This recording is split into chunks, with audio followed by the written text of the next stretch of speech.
James et Clément, les deux cofondateurs de Capilum, ont bluffé les investisseurs de Qui veut être mon associé ? Avec leur innovation à base de cheveux.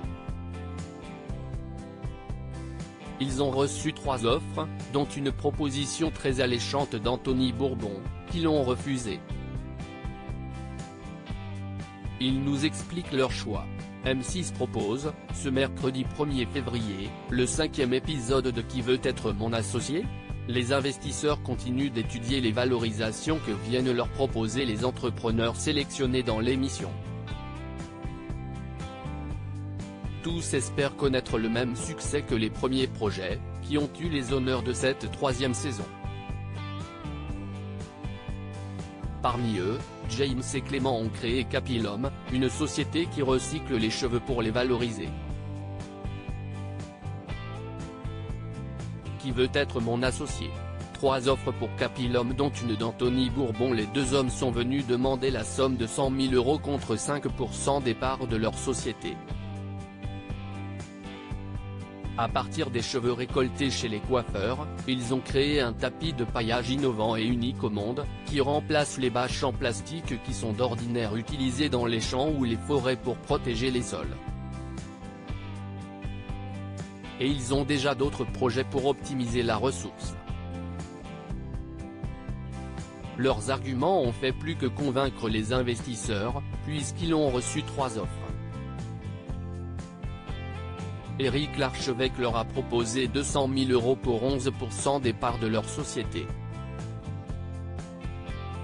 Jean-Pierre Nadir a, lui, accepté leur demande.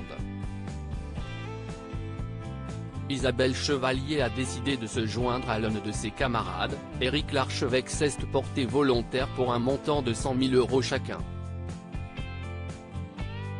Anthony Bourbon a, lui, fait une plus grosse offre avec 25% de la société pour 500 000 €. Delphine André est la seule à avoir passé son tour. Au terme de quelques minutes de réflexion, les deux entrepreneurs ont opté pour le ticket Éric Larchevêque et Isabelle Chevalier. On ne s'attendait pas du tout à sa proposition. Clément et James nous ont confié que ces offres avaient été une belle surprise pour eux. Ça fait toujours plaisir, surtout de la part d'investisseurs de renom, comme ce jury-là. CIST, une belle reconnaissance aussi pour nous entrepreneurs de voir qu'ils nous soutiennent, qu'ils croient en notre démarche d'économie circulaire qui embarque toute une équipe derrière, se sont-ils réjouis.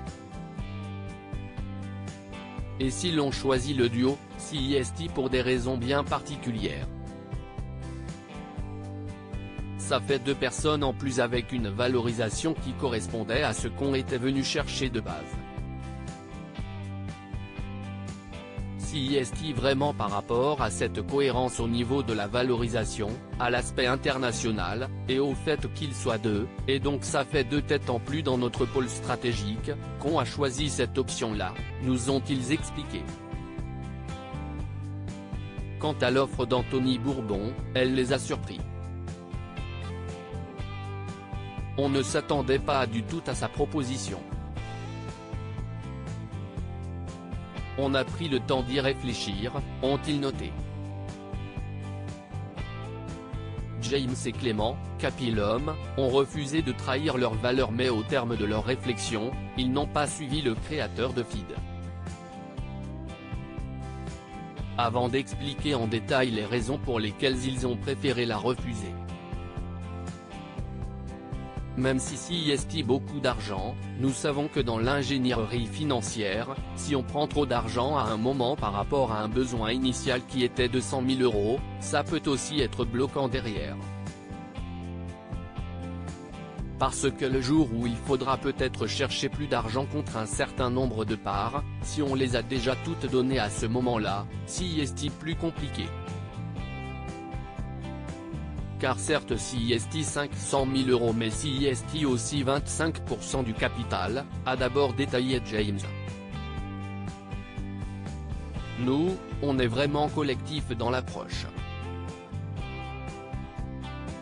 On s'est dit qu'il y avait un bel apport avec Éric Larchevêque et Isabelle Chevalier, la partie internationale. Éric Larchevêque est aussi un expert de l'industrialisation, thématique qui est importante pour nous. Et est quelqu'un qui connaît quand même assez bien aussi notre produit de paillage. Avec toutes ces compétences-là et le réseau des deux, il y a peut-être tous les éléments pour pouvoir créer de la valeur et ce vers notre objectif, qui est quand même d'agir pour un monde durable, a-t-il complété. Clément a ensuite développé les raisons plus éthiques qui les ont poussés à refuser cette offre importante. Au niveau de la maturité de l'entreprise, nous avons aussi un certain besoin en financement qu'on est allé chercher dans l'émission, avoir une proposition du double par rapport à la proposition initiale, nous l'avons accepté. Mais surconsommer ou avoir plus d'argent que ce qui est nécessaire pour nous, ça serait trahir nos valeurs. On est venu chercher ce dont on avait besoin, a ajouté James. À lire aussi Qui veut être mon associé ? Éric Larchevêque victime d'un fou rire incontrôlable après la démonstration un peu ratée d'un entrepreneur.